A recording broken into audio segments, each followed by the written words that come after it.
Hi, ഗോബൂസ് kitchen ബ്ലോഗിലേക്ക് എല്ലാവർക്കും സ്വാഗതം. ഞങ്ങളുടെ ഒരു ദിവസത്തെ രാവിലത്തെ സമയമാണ് ഈ കാണിക്കുന്നത്. രാവിലെ ചായ കുടിയൊക്കെ കഴിഞ്ഞപ്പോൾ വിചാരിച്ചു പറമ്പിൽ 2-3 കൊല നിൽക്കുന്നുണ്ട്, അതങ്ങ് വെട്ടിയെടുത്തേക്കാം. വിളഞ്ഞ് നിൽക്കുവാണ്, വെട്ടിയെടുത്തേക്കാമെന്ന് വിചാരിച്ചു. വലിയ ഉയരത്തിൽ വളർന്ന വാഴയായതുകൊണ്ട് വലിയ പ്രയാസമായിരുന്നു. ഒരു പരുവത്തിന് ഞാൻ ആ വാഴ ഒടിച്ച് എന്നിട്ട് ആ കൊല വെട്ടിയെടുക്കുവാണ്. ഒരപാര വാഴവെട്ടാണ് കേട്ടോ. അങ്ങനെ അതൊരു പരുവത്തിന് വെട്ടിയെടുത്തു. അത് ഞാലിപ്പൂവൻ കൊലയാണ്.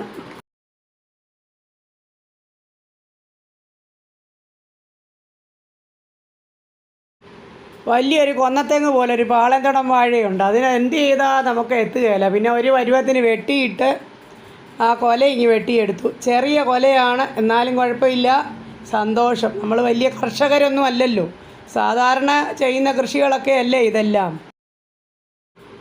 ഇതൊരു ഞാലിപ്പൂവൻ കൊല, അതുപോലെ തന്നെ ഒരു പാളന്തടം കൊലയും.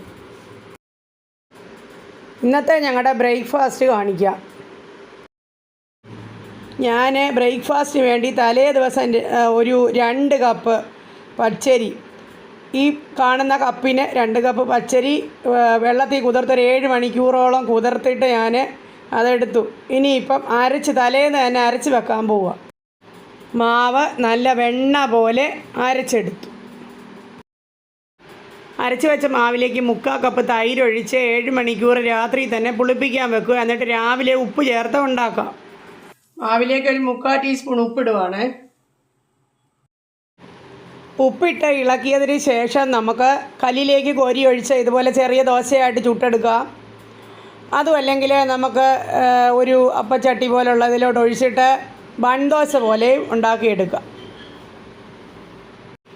തിരിച്ചിടുന്നതിന് മുൻപ് വേണമെങ്കിൽ കുറച്ച് നല്ലെണ്ണ അതിൽ ഒഴിച്ചു കൊടുക്കാം.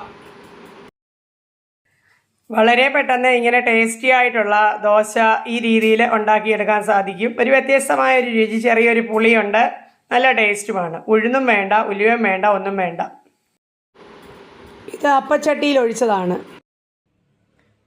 ഇത് നല്ല സ്വാദിഷ്ടമാണ്, ആവശ്യത്തിന് പുളി, നല്ല ടേസ്റ്റാണ്.